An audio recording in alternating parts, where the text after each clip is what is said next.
dont l'identité reste toujours un mystère. Les habitants du village ont réussi à libérer leur otage de manière totalement pacifique. Regardez. Les montagnes de Tizi Ouzou en Kabylie.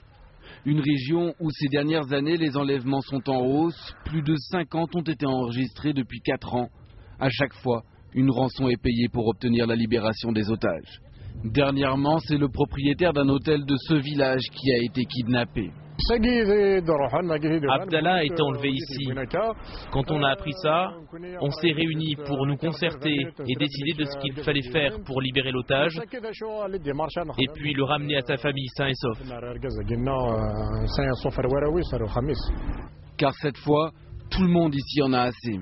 Une décision est prise, pas question de payer la rançon de 70 000 € exigée par les ravisseurs. Les habitants du village vont même plus loin. Ils posent un ultimatum aux kidnappeurs, 48 heures pour libérer l'otage. Sinon, ils seront prêts à prendre les armes.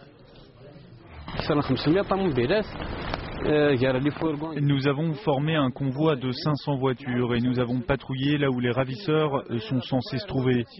Ils n'ont pas tardé à nous contacter pour nous apprendre qu'ils avaient ramené la rançon de 70 000 à 20 000 €. Mais les habitants ne paieront pas.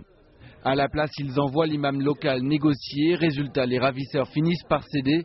L'otage est libéré, pas un sou n'a été versé, à la grande satisfaction de son père. On a attendu impatiemment son retour. Sa pauvre femme a tellement pleuré qu'elle en a perdu conscience. On l'a emmené à l'hôpital avant d'apprendre qu'il avait enfin été libéré. On a accueilli la nouvelle avec beaucoup de soulagement, beaucoup de joie.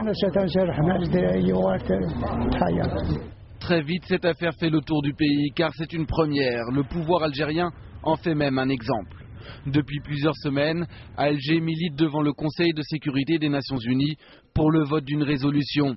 Elle viserait à interdire le paiement de rançons aux groupes terroristes, des rançons qui, selon le gouvernement, posent des problèmes de sécurité majeurs. Elle serait devenue l'un des principaux moyens de financement du terrorisme.